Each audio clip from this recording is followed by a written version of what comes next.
Assalamu alaikum everyone, my name is Khalif Al Haroun, the head of Innovation Interactive at Vodafone Qatar, and today I've got the Google Nexus 5. It is one of the latest phones at the market. We're going to be doing a quick review so that you can understand a little bit of the specifications. So let's turn this on and see how it looks when you boot it up.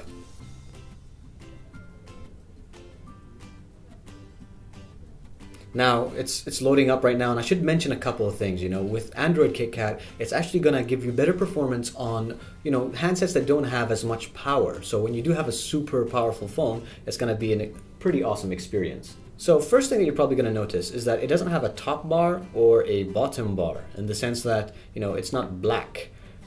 It's translucent, and the reason why they've gone ahead and made it translucent is so that you can feel like you're owning much more of the screen. Now with the Nexus 5, it doesn't have physical buttons, and it uses the on-screen buttons that we're all used to with Google Nexus devices.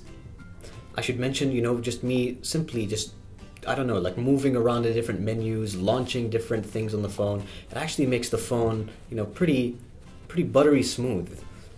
I should mention, for people like me with small hands, this is probably going to be difficult to navigate, with just the one hand.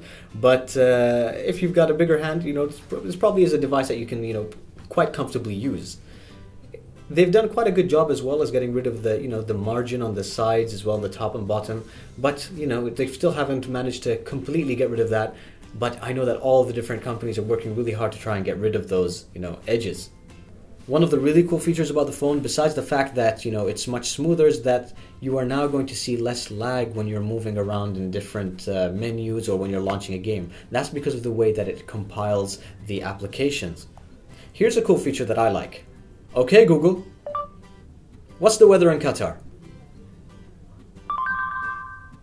It's 20 degrees and partly cloudy in our rayon. So one of the really cool things is the fact that I don't need to touch the phone at all to get Google's attention.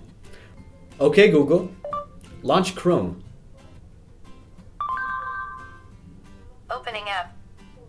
So you can launch applications, using Google, and it's just a fantastic experience, to try ahead and use the application without, using your hands or having to tap.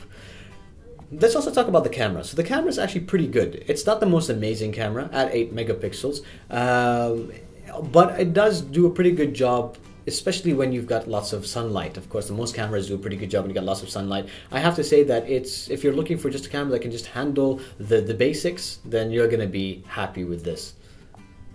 One of the small little touches that you've seen is, for example, now they've gotten rid of the blue little highlights on the edges, and now you've got more of the gray. If we launch contacts as well, in the past it was a little bit complicated, a little bit tricky for the way that you would find and search for contacts on your device. Now what happens is that contacts are now prioritized with Android 4.4. That means your phone will quickly recognize the phone number you call the most and show it up first on the contacts main screen. I've not called anybody, nobody's called me sadly, so I can't show you that feature, but trust me, it works. Now another really cool thing that's been embedded into this phone is the fact that you can tap and pay. Now I'm not sure if there's anywhere in Qatar that you can currently use tap and pay, but the fact that they've integrated that solution so that you can literally tap and pay using your mobile phone is fantastic. I can't wait to see more devices or more shops use this type of functionality. One of the things that I also wanted to show off is the fact that we now have enhanced photo editing in the gallery application. So let's launch that really quick. Here's a photo that I've just recently taken. If I tap on the screen, then tap on edit, now what I can do is I can change the tone, I can change the different style of frames, I can crop, and I can also change some of the things such as the gradation, the contrast, the exposure. It's really easy to go ahead and change stuff in your photo, especially for you Instagram addicts. So there you go. This is just a quick look at the Nexus 5. It's a great phone. Do I recommend it? Absolutely I do, especially since it's great value. Again, if you want to find out more information or if you have any questions regarding the Nexus 5, just ask it in the comment section below. I'll be more than happy to answer whatever I can as soon as I'm available. Again, if you want to go ahead and buy this phone, all you need to do is visit Vodafone.qa or any of our stores. I'll be more than happy to help. Take care.